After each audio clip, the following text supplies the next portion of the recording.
Once upon a time, as I went about apostolic missions, I came upon a city called Zaria. Zaria, that's northern Nigeria, high into the Muslim territory. And I met this young man that insisted on seeing me after my lecture. And he came and said that many years ago, while he was still in his hamlet, he was going to the stream to get water. And he saw this spirit that came out of the water and suspended between the heaven and the water, and told him that,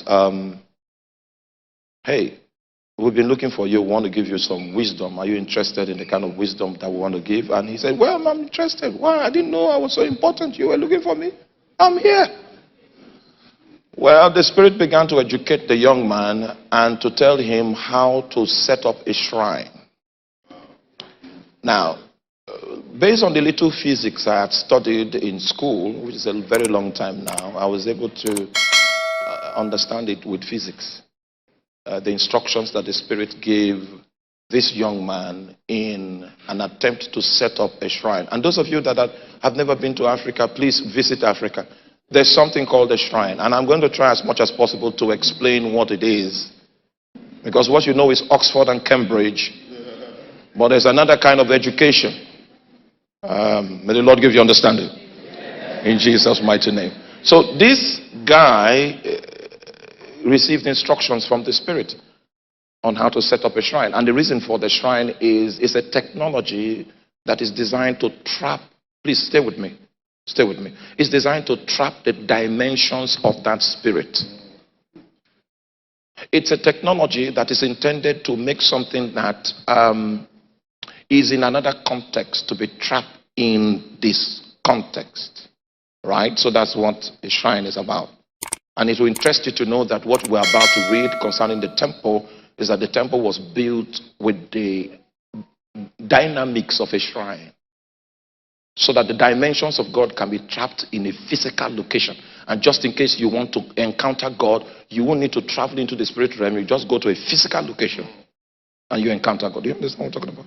All right. So the coordinates, every such shrine that is set up with an understanding, set up with an insight.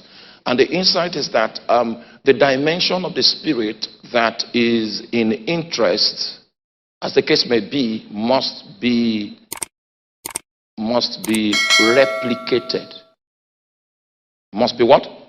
Replicated. So this is the concept, so that when the spirit leaves his own realm and comes into your own realm that is prepared for him, he doesn't know he changed realm, because this thing that you have constructed mirrors his dimension. And I don't have time to take you to the way Israel settled.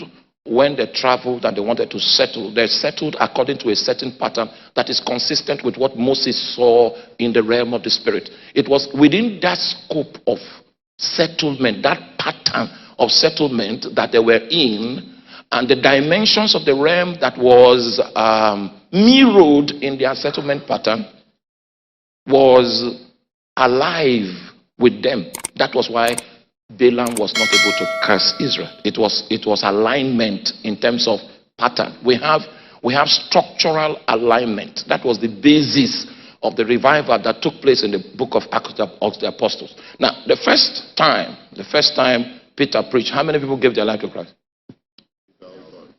3,000 people gave their life to Christ. Are you still following?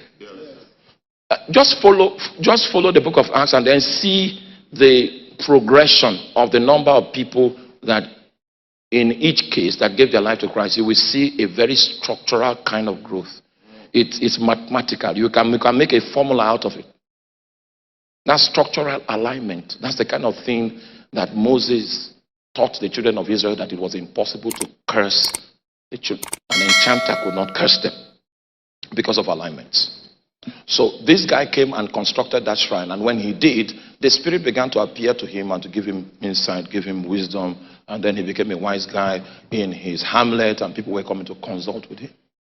So as at the time he came to meet me, he had given his life to Christ, but the Spirit was still appearing to him outside of the framework of the arrangement. Okay, now, let's look upon the scripture and see what we